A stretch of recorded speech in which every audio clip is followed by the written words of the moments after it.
A paz do Senhor, igreja. Amém? Quantos estão felizes aí por estar na casa do Senhor? E quantos estão com frio por estar na casa do Senhor? Que a palavra de Deus aquente o nosso coração, porque ela é sempre um refrigério.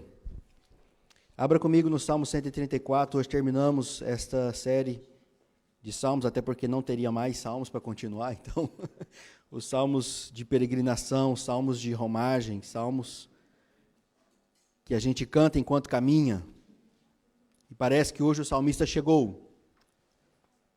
Salmo 134.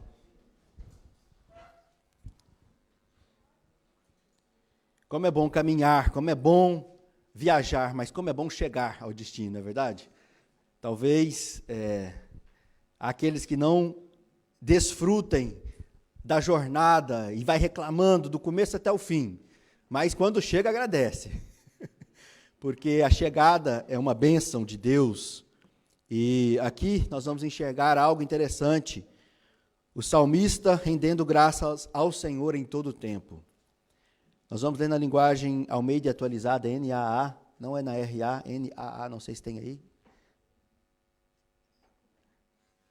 NAA, não tem, tem. Glória a Deus, aqui é tudo ao vivo, viu gente? Glória a Deus, porque o Senhor é conosco. Coloque-se de pé, vamos ler.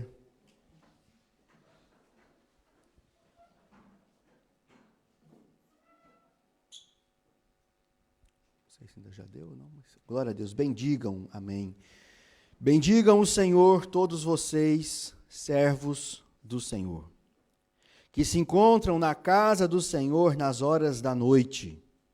Levantem as mãos para o santuário e bendigam o Senhor.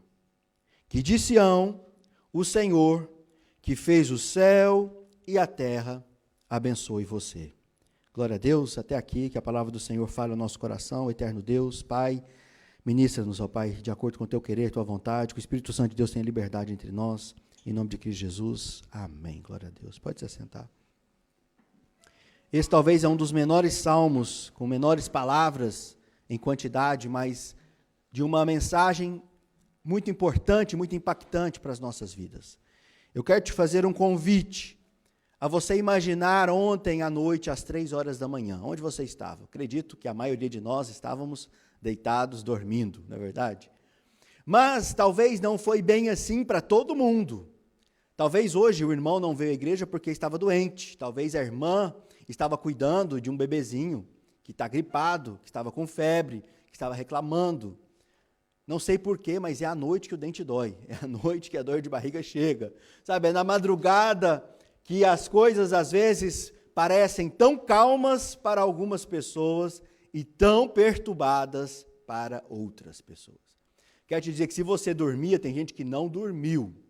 Teve uma equipe de médicos, enfermeiros e etc e tal, né, que ficaram acordados, esperando talvez uma tragédia, esperando a hora que o coração de alguém pararia e a gente ia precisar fazer uma manobra de reanimação. Posso te dizer que teve também bombeiros que ficaram de plantão, porque não se sabe que horas que vai pegar fogo, não é verdade? Policiais precisaram fazer plantão. Até quem seja os mais felizes dessa terra, os padeiros que talvez acordaram 3 ou 4 da manhã, para que 6 horas da manhã já tivesse pão quentinho nas nossas padarias. Por que eu estou falando toda essa brincadeira com você? Porque parece brincadeira, mas é verdade. A vida não para, não é porque nós dormimos que a vida parou. Você consegue entender isso? Que não é porque a gente está dormindo que tudo parou. Há um chamado de Deus para o povo de Deus, para o seu povo. Esse foi um mandamento, uma ordenança de Deus, que no altar o fogo deveria ficar aceso o tempo todo. Não se pode apagar a chama do fogo da presença de Deus. Não é porque nós estamos dormindo que essa presença vai embora. Não é porque é o turno da noite, que é menos frequentado, que essa presença vai embora.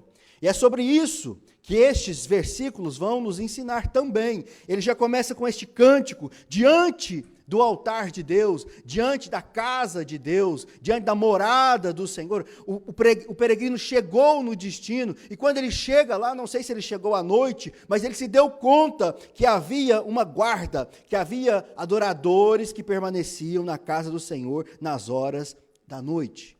Está no versículo 1. E ele convida os servos do Senhor, que se encontram na casa do Senhor, nestas horas, para render louvor a Deus. Alguém pode ter mãos abençoadas aí e trazer um copo de água para o pregador?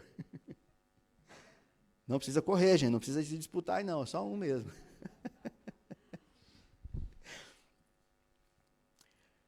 E esse é um chamado de envolvimento com a obra de Deus. Pouco importa o tempo, pouco importa a circunstância. Foi o que a pastora Rosana disse aqui hoje, pouco importa a adversidade. A adoração na casa de Deus não pode parar. A adoração a Deus, Ele é eterno, Ele era, é e há de ser. Então Ele não muda, não há sombras de mudança na presença de Deus e no poder de Deus. Então, esta adoração que o Senhor pede do nosso coração, sabe, essa disposição em permanecer em um lugar de adoração com Deus, pouco importa o momento do dia, é muito pertinente que seja lembrado aos servos do Senhor que essa adoração à noite deve continuar. Porque eu e você à noite, o que a gente quer fazer? Dormir. E a Bíblia diz que Deus dá aos seus enquanto dorme. Então a gente dorme bastante para ver se Deus dá muito, né, para a nossa vida. Mas haverá um momento da nossa vida em que o sono vai nos ser tirado.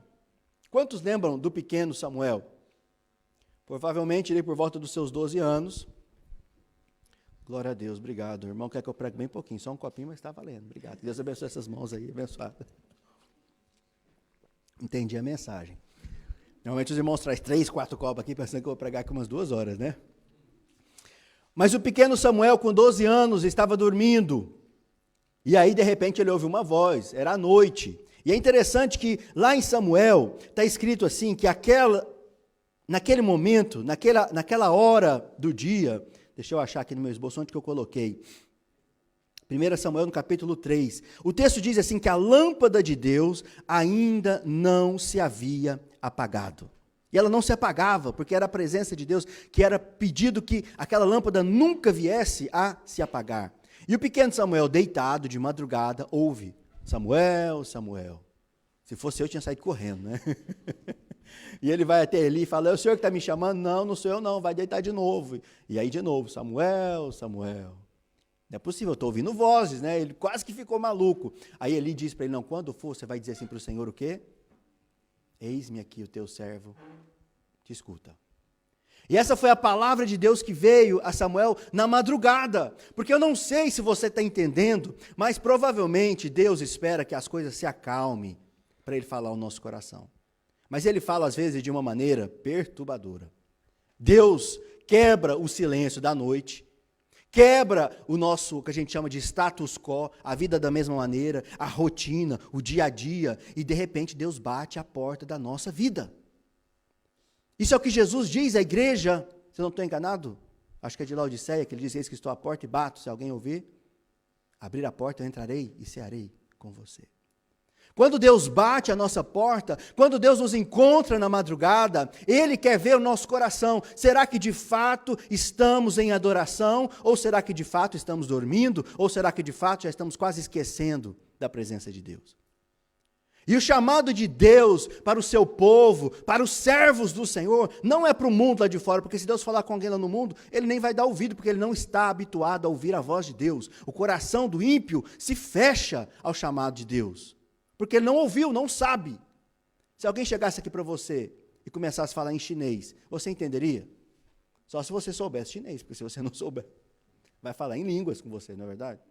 Aí precisa de um intérprete, precisa de alguém para decifrar aquele código de palavras e dar sentido para aquilo. A mesma coisa é a presença de Deus. Sabe, Deus, Ele chama o seu povo, Ele chama os seus servos, Ele chama aqueles que Ele já colocou fé no coração para entender aquelas palavras. E quando Deus vai falar, nós vamos conseguir entender a palavra de Deus, porque Ele está falando apesar da madrugada das nossas vidas.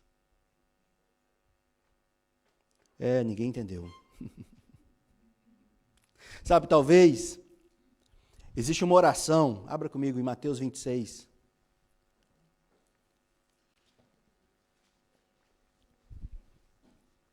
Existe uma oração proposta à vigília da noite, ensinada pelo próprio Cristo. Jesus, nas horas ali de agonia, de angústia, de aflição, ele vai nos ensinar a respeito de uma necessidade. Mateus 26, ele está falando com seus discípulos, e sabendo que a sua hora tinha chegado, sabendo que Judas o iria trair, o plano de matar a vida de Jesus já estava arquitetado. No versículo 40, Jesus ali no jardim chamado de Getsêmani, ele se retira para orar, mas quando ele volta daquela primeira oração e vê os discípulos, no versículo 40 diz, e voltando para os discípulos, achou-os dormindo, e disse a Pedro, então, nenhuma hora vocês puderam vigiar comigo? Vigiai, vigiem e orem, para que não caiam em tentação. O espírito, na verdade, está pronto, mas a carne é fraca. Queridos, a igreja que não vigia com Cristo no Getsêmani não é a igreja de Cristo. Quando Jesus, ele poderia ter falado para quem quer que seja, mas ele vai para Pedro. Por quê? Pedro foi chamado para ser um dos grandes fundadores do chamado de uma igreja, de um povo que iria caminhar na presença de Deus. Jesus, aí você está querendo mesmo que eu pregue 2 horas. Então, tá bom, entendi a mensagem agora. Veio até um chazinho aqui para o pastor. Oh, aleluia. Deus abençoe essas mãos, né? E eu vi também que o Gabriel fez aí uma ajuda, né? Estava aí na metade do caminho. A igreja que não ora com Jesus no Getsêmani não é a igreja de Cristo. Glória a Deus, que a palavra seja mais quente hoje, né? Estou entendendo. Porque o propósito das nossas vigílias, o propósito de estarmos acordados, estarmos orando, é o propósito de termos mais sensibilidade à palavra de Deus durante a madrugada. Não é que Deus queira que a oração só vale de madrugada. É que Deus está dizendo assim, para a igreja, vigie e ore. Sabe, em todo tempo, em qualquer circunstância, tire um momento de oração. Tire um momento, povo de Deus, servos de Deus, para adorar ao Senhor. É normal trabalhar, é normal caminhar, é normal estar em direção à casa de Deus, mas quando a gente chega, quando o turno da hora, é preciso parar, aquietar e ouvir a palavra de Deus. Será que a gente não tem 10 minutos do nosso dia, 20 minutos, meia hora, 1 hora? Eu não sei qual é o seu chamado de adoração diante de Deus, mas o fato é que nós precisamos nos calar diante da palavra de Deus. Sabe quando você fala com Deus o tempo todo na oração? Quando você lê a Bíblia, você se cala. E para ouvir a voz de Deus, a primeira coisa que precisamos fazer é nos calar. Talvez por isso a noite seja tão interessante, porque de noite tem menos barulho. É ou não é? Na madrugada tem menos incômodos. E aí Deus querendo dizer para o nosso coração assim, olha, vai ter menos interferência, vai ter menos pessoa mandando mensagem no WhatsApp, porque é só os malucos que ficam mandando 2 horas da manhã mensagem para a gente, né? Só quem tem insônia terminal, em estado último, né? Que não consegue dormir e quer tirar o sono dos outros, né? De repente você está lá de boa, plim, chega aquele barulhinho do abençoado WhatsApp, né? A gente fica, o coração vai a 1000. Mas normalmente, não é que Deus necessite que a nossa oração seja de madrugada. Não é porque o canal está mais aberto, tem menos congestionamento para chegar na oração diante de Deus de madrugada. Não, é que Deus está querendo dizer para mim e para você que é preciso tirarmos um momento da nossa existência, do nosso dia. E será que não vai ser um momento talvez de solidão, solitude? Um momento onde não tem menino gritando, não tem marido pedindo coisa, não achei aquilo, não achei aquela outra coisa, é para te tirar do eixo, né? Tão pouca coisa tira as mulheres do eixo, né? Ou a mãe, que se eu achar eu vou quebrar sua cara, né? Não precisa falar isso, porque você vai achar, Deus te deu esse dom. Assim como Deus deu o dom para o filho não achar, Deus deu o dom para a mãe achar. Você não precisa sair correndo atrás do seu menino porque ele está todo sujo, porque ele é criança. Se ele rolou é porque, graças a Deus, Deus ainda deu perna para ele rolar aí na lama, na sujeira da igreja. Mas chega uma hora que a gente precisa falar, agora basta, agora para. Eu sou servo de Deus e vim adorar ao Senhor. Sabe o que é o mais intrigante? Que o próprio Jesus frequentemente orava em momentos um pouco desabituais, inimagináveis, poderia até dizer assim. Ele saía, era um ponto fora da curva. Quando estava todo mundo viajando, Jesus estava orando. Jesus manda dizer, vai viajar. Aí Jesus vai, você não vai com a gente? Não, eu vou orar. E eu não sei se aquela oração de Jesus foi de propósito para vir aquela tempestade no barco, ou se ele já sabia que a tempestade viria, e ele vai para a oração, e aí de repente diz que no meio ali da vigília da noite, Jesus vai ao encontro dos discípulos. Não sei se era para ver se ele estava orando, porque Deus estava chamando, a voz de Deus estava bradando no meio da tempestade. E aí quando Jesus se aproxima do barco, de uma maneira quase que de Hollywood, né? Fica imaginando os efeitos especiais daquele encontro. O povo fala, é um fantasma, não é possível, porque ninguém consegue andar sobre as águas. E aí Jesus chega para eles e fala, calma, tem de bom ânimo, não desespera não, espera aí, vamos conversar. Aí Pedro, como sempre, representando os discípulos, Pedro é o aluno da frente, né? Ou talvez do fundão, que o professor falou, vou fazer uma pergunta. O que foi, Pedro? Já vou responder, mas nem fiz a pergunta, mas eu quero responder, né? Ele era o primeiro. Ele fala, então, se é o Senhor, manda eu ir ter contigo. E aí Jesus fala, então vem. E ele começa a andar. Jesus tinha esse hábito de orar em momentos onde ele se retirava. A Bíblia diz que depois de alimentar 5.000, ele faz isso. Esse é o episódio antes, lá em Marcos, capítulo 6. Que ele também tinha costume de se retirar para o monte. Está escrito lá em Lucas, também no capítulo 6. Que ele diz que retira-se para o monte a fim de orar. E passou a noite ali orando. Quando o Espírito de Deus o conduz também ao deserto. A Bíblia diz depois de ele ter o quê? Jejuado e orado. Ou seja, a vida de oração, uma vida de entrega a Deus, ela não para, apesar das circunstâncias. Quantas são as pessoas que oram quando está tudo bem? Vamos orar para agradecer a comida. Ok, você vai orar para agradecer a comida, mas você já pensou talvez em orar para aqueles que não têm a comida? E aí quando Deus fizer você terminar aquela oração, talvez você vai ter que se colocar de pé e levar esta comida que eles estão precisando. Porque se Deus te colocou um problema no seu coração, é porque Ele sabe que você vai ser o quê? O profeta da solução desse problema. Eu costumo dizer assim, que eu não costumo ficar assistindo notícia ruim, não. Porque notícia ruim é um negócio esquisito. Quanto mais você escuta, mais aparece, né? Você já colocou ali no YouTube para ver tragédia, para ver... Tem pessoas que gostam disso. Eu não sei como que consegue gostar disso, assim, espontaneamente, né? Mas a pessoa fica ouvindo aquilo vai me dando uma depressão, uma tristeza profunda, porque eu não consigo mudar aquela realidade. E aí, às vezes, as pessoas perguntam, mas você está indiferente à guerra lá na Ucrânia? Não sei. Eu falo, não é que eu esteja indiferente, eu posso até orar, mas eu não vou conseguir mudar aquilo lá. Agora, uma pessoa próxima a mim, que eu sei que está passando por dificuldade, essa pessoa é o meu próximo. Para essa pessoa, se Deus me permitir ver o problema na vida dela, é porque Ele sabe que eu posso orar por ela e, quem sabe, ser a solução na vida desta pessoa também. Então, para nós é muito fácil querer ser missionário lá na África. A gente nunca foi para a África. Agora vai lá viver. Vai lá passar por aquela dificuldade. Vocês estão entendendo? Toma uma outra dimensão.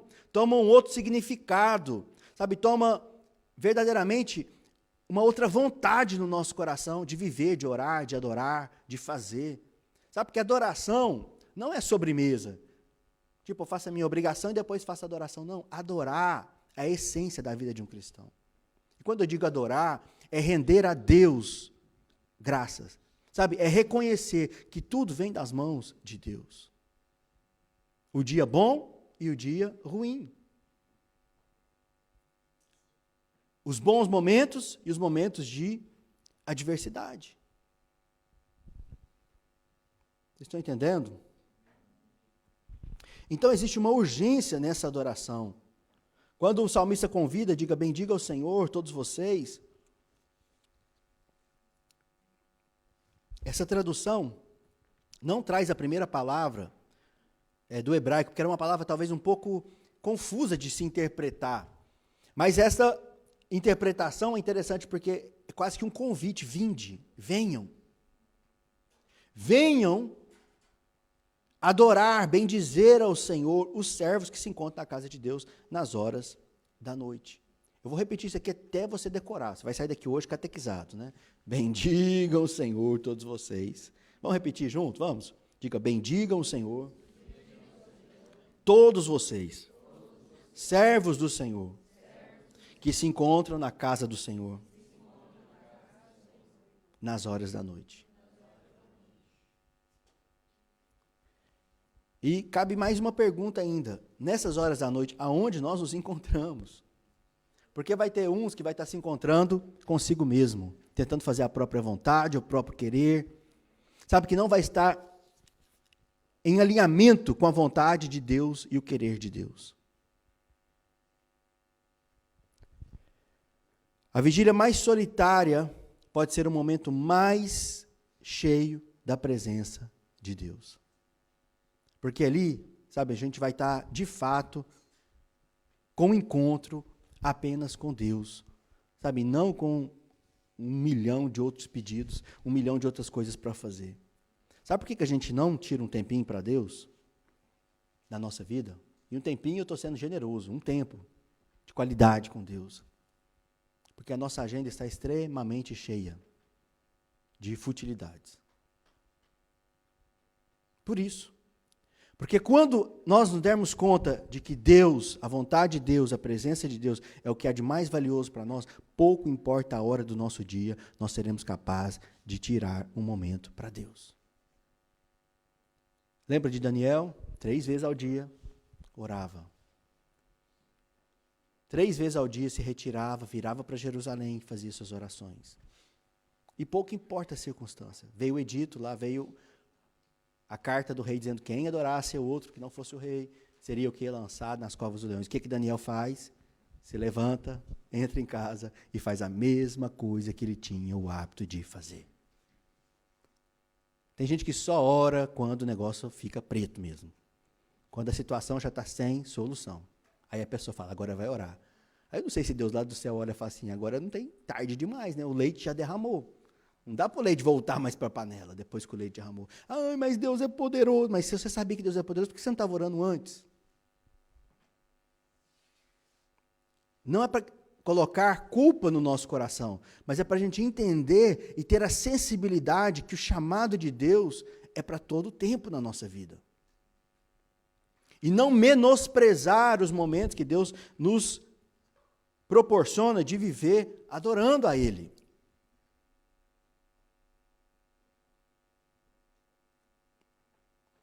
Continuando aqui, o salmista vai dizer, levantem as mãos para o santuário. Levantem as mãos para o santuário e bendigam o Senhor. É interessante que esse ato de levantar as mãos, não para qualquer lugar, mas para o santuário, para o santo, né, na tradução original, ou seja, a morada, o encontro desta presença de santidade na nossa vida, é algo que deixa a gente talvez um pouco, como que eu posso dizer assim, pega a gente um pouco de surpresa. Quando você chega para alguém, de repente, a primeira coisa que a pessoa fala para você, levante a mão. Você vai falar, como assim, né? O que é isso? Eu não sou bandido, não, né? Como que quando a polícia chega, né? Mão para o alto. Ou quando o próprio bandido chega e te faz render. Mas esse é um sinal que nós apresentamos aqui, quando ele diz levante para o santuário, nós estamos dizendo assim, olha, eu vou mostrar para Deus que eu não estou chegando com as minhas condições, eu não estou chegando com os meus próprios instrumentos, com aquilo que eu sei fazer. Eu não vou tentar agradar a Deus, porque o que a gente mais consegue fazer com Deus não é agradar. Se a gente quer fazer a nossa própria vontade, a gente faz o quê? Desagrada a Deus, entristece a Deus. E tem pessoas que vivem, sabe, nesse calabouço, sabe, nessa cave, sabe, nesse lugar sombrio de vida, achando que uma hora, pelos próprios poderes da própria pessoa, pela força de vontade, eu vou conseguir agradar a Deus mais do que desagradar. E como se a gente vivesse diante de Deus, sabe, com uma calculadora. Hoje pequei 5 vezes e agradei 6. Então, eu estou com bônus diante de Deus e eu fiz algo que Deus vai ficar feliz comigo. O papai do céu vai me dar uma bicicleta porque eu fui um bom filho diante de Deus. Isso é o que o coração do homem quer, sabe? Mas isso não é a realidade. Porque quem foi pai e quem foi filho sabe muito bem que é muito mais fácil desagradar do que agradar. Para agradar, você faz um esforço, mas para desagradar, basta uma palavra. É ou não é verdade? Por isso que Jesus fala, não é mais uma questão de ir adulterar com a pessoa, só de você olhar para ela, você já pecou, com um olhar de cobiça. Não é preciso você pegar uma arma e ir lá e matar a pessoa, só de você, no seu coração, ter desejado a morte, você já matou. Mas eu não matei, mas já matou. E aí a gente fica diante de Deus assim, mas então eu estou de pés e mãos atados, tudo que eu faço é pecado. E aí Deus vai falar, é mesmo, entendeu? Você está entendendo que tudo que você faz é pecado? Que até a sua justiça é manchada e que os atos de justiça que você pensa que faz tão grandiosos não passa de um trapo de imundícia diante de Deus? Quando Deus vai passar no microscópio, aquilo não passa, aquilo está sujo. Mas então o que eu tenho que fazer, Deus? Se a gente não consegue agradar a Deus, vamos desagradar? Não, claro que não. É o que Paulo vai dizer. Ah, então eu posso pecar à vontade? Não está dizendo que você pode pecar à vontade. Ele está dizendo assim, que agora quem vai viver em você não vai ser mais você, é Cristo que vive em nós. E este novo eu consegue fazer a vontade de Deus. Quando nós queremos fazer algo que desagrada a Deus, se a gente não faz, não foi nós que não fizemos, foi Cristo que habita em nós que nos deu força para fazermos a vontade de Deus. Porque pela nossa própria vontade, o que a gente estava fazendo? Desagradando a Deus. Porque a Bíblia diz que todos pecaram, todos, sem exceção. Cutuca seu irmão do lado aí, talvez ele está dormindo, acorda ele, fala assim, você pecou. Desagradou a Deus. E agora você vai chegar diante de Deus com a sua listinha de coisas boas que você fez, tentando conquistar Deus. Mas se eu não lembro naquele dia que eu fui lá levar uma cesta básica lá para a pessoa que está lá no fundo, Deus vai falar assim, mas você não fez mais que a sua obrigação. Ah, mas isso não era um bônus não para mim? Não colocou um crédito aí na minha conta, não?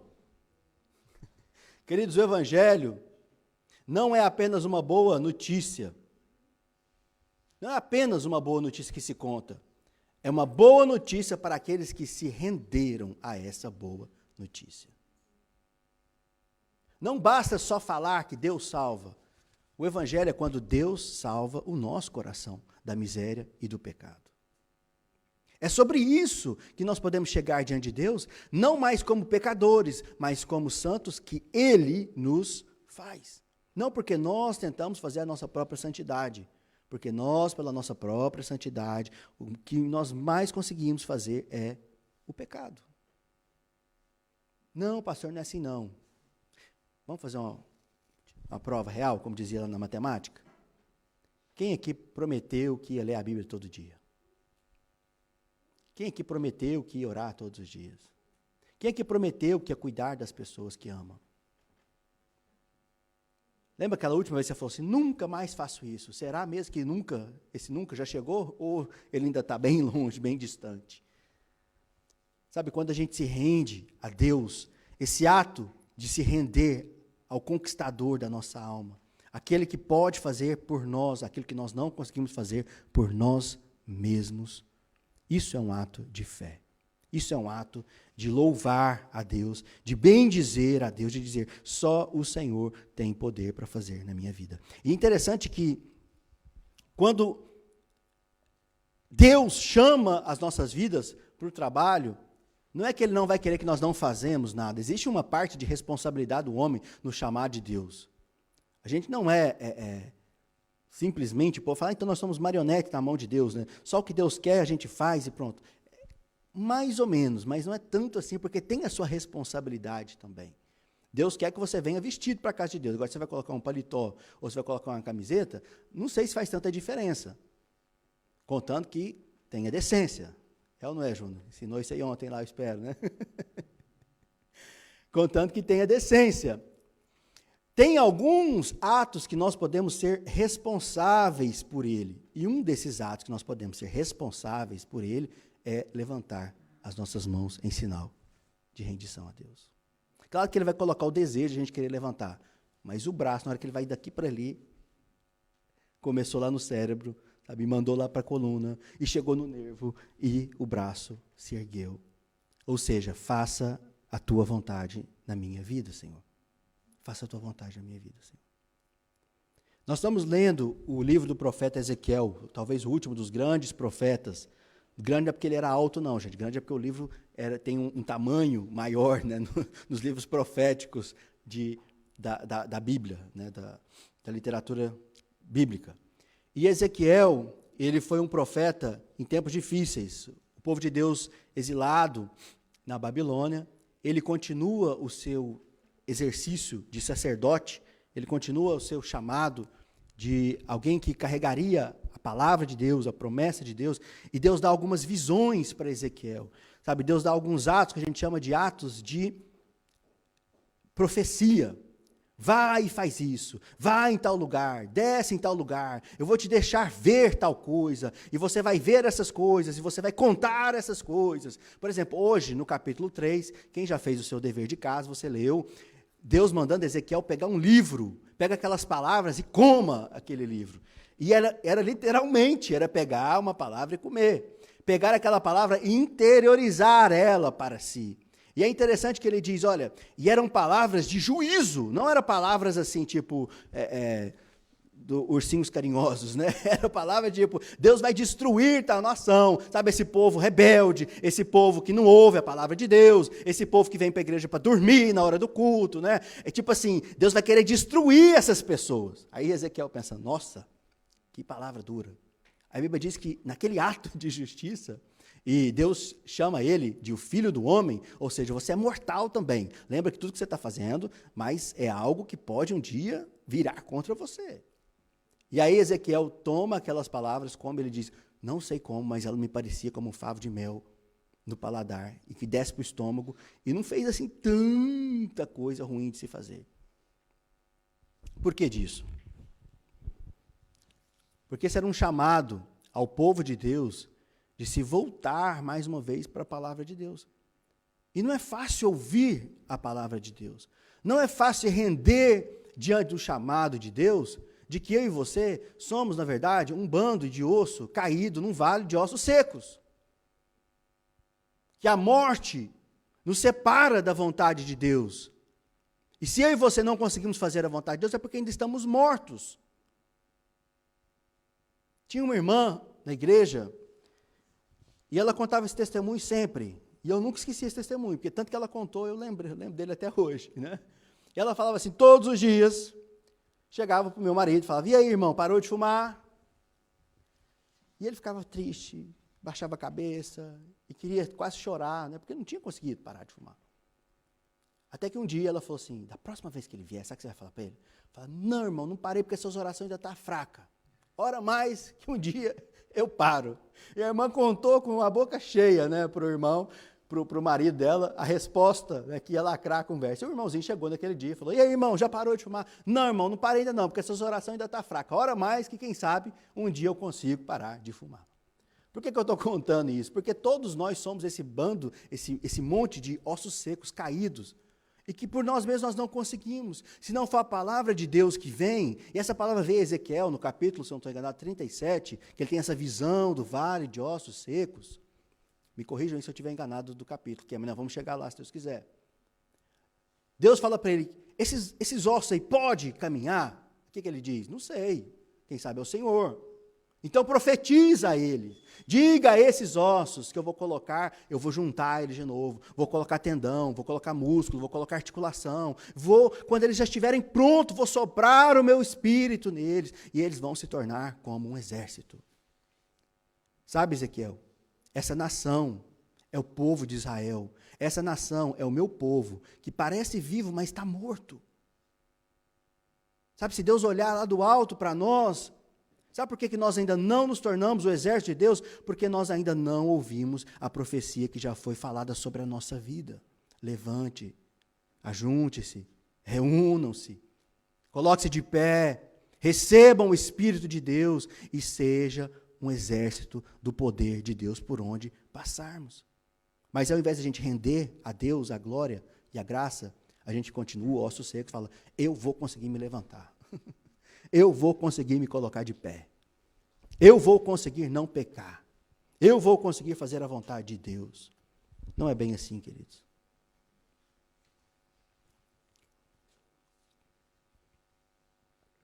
E hoje parece que o relógio não está a meu favor, né? São 3 versículos, mas eu coloquei tanta coisa aqui para falar que ainda falta umas 5 páginas, né? Espero eu que o almoço já está pronto na sua casa, né? Se tiver, glória a Deus. Pode até me convidar também, que estamos lá, chegando aí, né? Mas, voltando aqui a essa expectativa, esse gesto de se render diante de Deus, sabe, de encostar a nossa história na presença de Deus. Lembra da mulher do fluxo de sangue? A Bíblia diz que ela toca a veste de Jesus, toca em um lugar onde poderia parecer imperceptível. Como é que fala, gente? Jesus? Imperceptível, né? Que ninguém iria tocar, ninguém iria perceber que ela fez aquilo. Quase que mãozinha bem discreta. E Jesus fala, opa, para tudo, que alguém fez algo aqui em fé. Então, talvez, no seu lugar, por isso que eu não costumo chamar o povo, quem quer receber Jesus, levante a mão aí bem alto, né? Aquele momento de constrangimento, né? Mas não é só sobre um levantar a mão, é sobre um caminhar com Jesus dia após dia. E pode ser que aquele irmãozinho que levanta a mão bem disfarçadamente, Jesus fala, para tudo, porque aqui alguém levantou a mão e saiu virtude de mim. Essa vida encontrou o verdadeiro propósito, o verdadeiro destino, a verdadeira vontade de Deus sendo feita.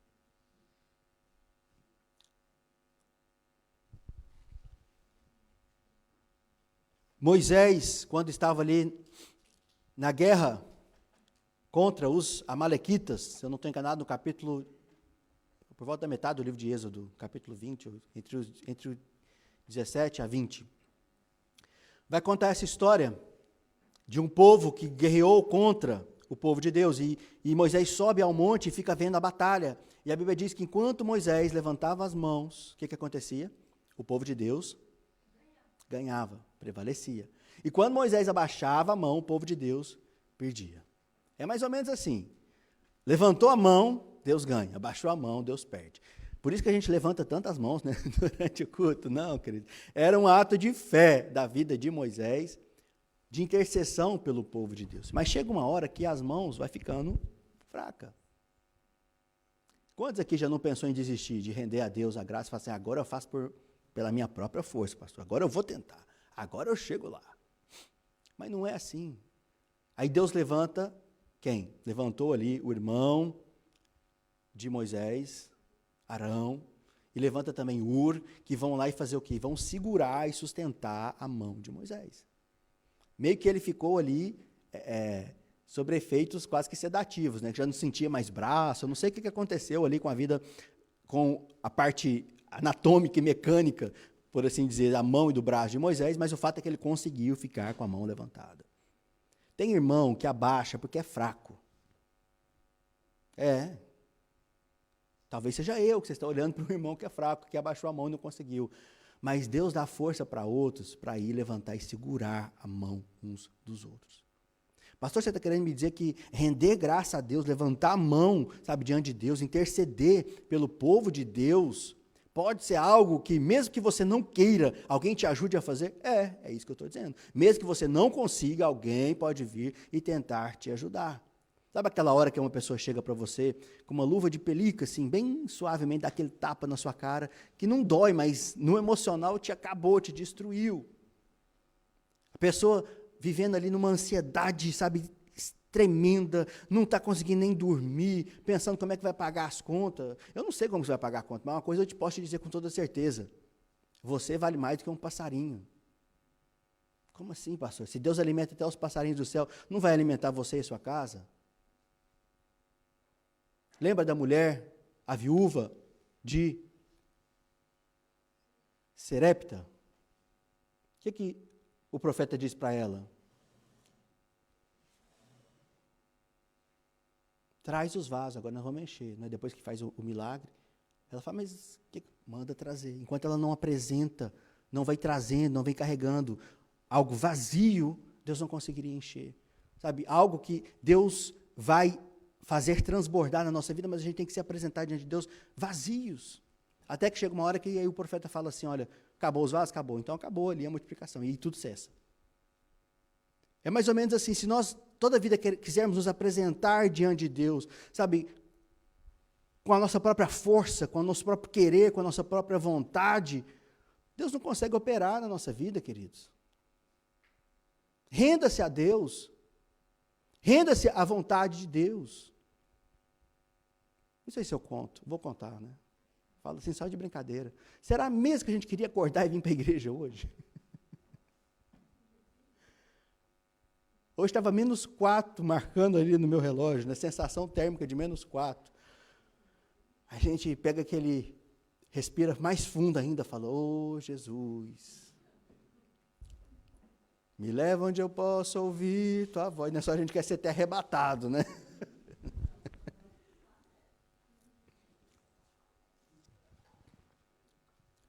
Mas Deus é poderoso para dizer assim para mim e para você, se renda, renda a sua vontade. Você queria ficar deitado, eu sei, mas vem para a casa do Senhor adorar, vinde, como foi pregado aqui domingo passado, como é bom, como é agradável. É neste momento aqui que Deus derrama uma unção, uma bênção sobre nós.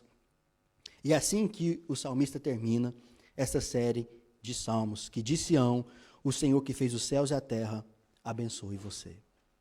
Porque quando nosso coração está disposto, quando a gente faz apesar da hora, apesar do momento do dia, mesmo que seja de noite a gente faz, mesmo que seja cansado a gente faz, tá? Mesmo que seja, vou falar, rasgado, mesmo que seja até mal feito, mas fez. Deus não está importando com a qualidade, Deus está importando com a disposição do nosso coração. É tudo que você tem para dar. Porque aquelas 2 moedinhas da viúva foi muito mais do que os dos outros. E era muito pouco, era quase que uma esmola. Mas era o que ela tinha para oferecer. Foi o que ela entregou a Deus. E aí, a disposição de Deus em enxergar corações rendidos à palavra de Deus, sabe, pessoas que se derramam na presença de Deus, sabe, pessoas que sabem que verdadeiramente, sabe o que vai pagar as nossas contas? Não é o nosso trabalho, é a graça e a misericórdia de Deus, porque se Deus não permitir que tenhamos trabalho, não tem salário. Então não é porque a gente trabalha que a gente recebe, é porque Deus permite que possamos trabalhar, que recebemos. Quantas pessoas gostariam de trabalhar e não têm força, não têm condições de trabalhar? Ou não têm trabalho para trabalhar? Ou trabalho e não tem salário para receber? Então, é sobre o cuidado de Deus, sabe? É sobre verdadeiramente reconhecermos o zelo, o cuidado, a bênção que vem de Deus. O Senhor que fez os céus e a terra, abençoe vocês. Não está dizendo assim, que Deus envie sobre vocês os céus e a terra, que a criação de Deus invada a sua vida e te permita viajar, sabe? Viajar lá para as Ilhas Maldivas, não sei, viajar para onde que você quer viajar, irmão, aí que você está com sonho de conhecer, né? Vai viajar naquele lugar mais lindo, paradisíaco lá, porque aquilo é, sabe, o que Deus tem para a nossa vida. Não é sobre a bênção que Deus está falando, é sobre o abençoador. É quem tem as bênçãos, o Senhor que fez os céus e a terra, é o Criador do universo. Se Ele criou o universo, pode ter certeza que Ele cria a nossa própria condição de existência. Se Deus criou o universo, Ele é capaz de criar um chão debaixo dos nossos pés, ainda que estejamos caminhando sobre as águas. Cada passo A cada passo que Pedro dava, a água sustentava e segurava a vida de Pedro. Até que uma hora ele começa a olhar a tempestade. E aí, nessa hora que ele afunda. Sabe, quando a gente tira o olhar de Deus, quando a gente tira a nossa vida do centro da vontade de Deus, que a nossa vida encontra momentos de crise de fé.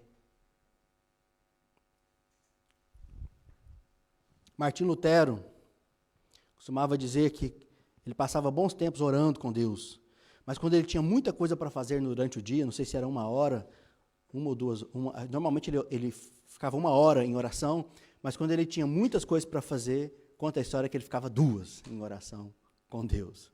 Você podia olhar para mim e falar, mas ele é doido, então. Se ele tinha muita coisa para fazer, ele não tinha que ficar nem 5 minutos. Era aquela oração relâmpago. Deus abençoe meu dia, meu pai, minha mãe, meus filhos, meus irmãos, os irmãos da igreja. Coloca todo mundo no mesmo balaio, abençoa tudo aí, Deus, e vamos. Não, queridos, não é assim com Deus.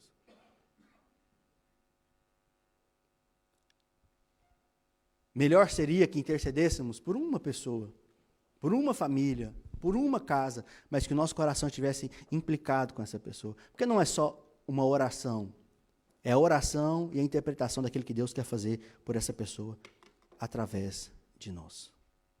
Então essa promessa de bênção que vem de Sião, que vem do Senhor, que vem da aliança com Deus, ela pode encher a nossa vida e transformar verdadeiramente esse lugar de oração que nós temos diante de Deus. Eu coloquei que a bênção de Deus não é sobre receber coisas de Deus, mas sobre receber o próprio Deus na nossa vida. Se eu perguntasse para você, aqueles que infelizmente perderam já um ente querido, um pai, uma mãe, um esposo, o que a gente gostaria de ter? Algo que eles pudessem nos dar? Ou a própria pessoa? A gente diz, eu dava tudo que eu tenho, mas eu preferia a pessoa. E por que com Deus é diferente? A gente quer a bênção de Deus, mas Deus não, porque a presença de Deus nos incomoda. Ela nos incomoda a transformar as nossas prioridades. Posso ouvir um amém?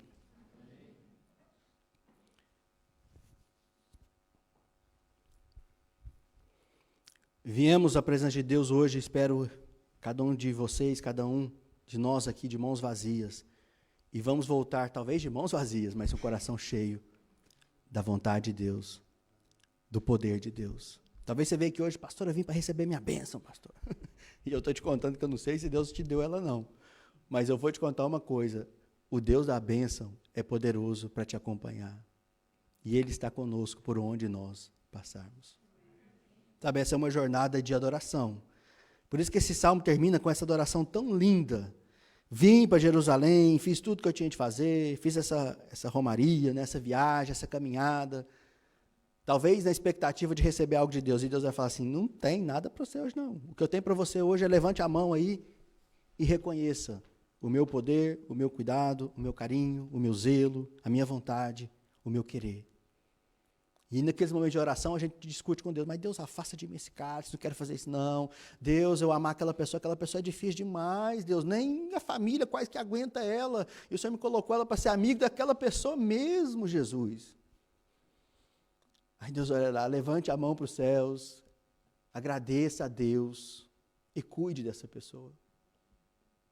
Chega bem pertinho dela assim, mas bem pertinho mesmo, e começa a levantar a mão dela assim, para ela também conseguir levantar, para ela conseguir enxergar que a graça vem de Deus, o carinho, o cuidado, o zelo de Deus é maior do que qualquer sentimento de mágoa, de rancor, de angústia, de dor, de desespero. Tem muitas pessoas que não rendem a Deus porque está desesperada. Sabe, naqueles momentos de dor, naqueles momentos de angústia, de aflição, não consegue enxergar Deus. Talvez naquele dia, naquela história, naquele momento, a gente chega perto dessa pessoa e fala assim, você consegue fazer algo comigo? Ela vai dizer o quê? Levantar a mão. Não tem força. E se eu levantar sua mão e segurar? E se eu te acompanhar nesta fé? Vamos orar? Qual foi a última vez que você pegou seu telefone, ligou para alguém e disse, qual que é o seu problema? Como eu posso te ajudar? Vamos orar? Posso jejuar com você? Agora, às vezes que a gente pega o nosso telefone para contar, você viu da vida do fulano? Para os outros, de fofoca, talvez seja muito frequente. Mas não é sobre isso que Deus quer. Posso ouvir um amém? Vamos orar?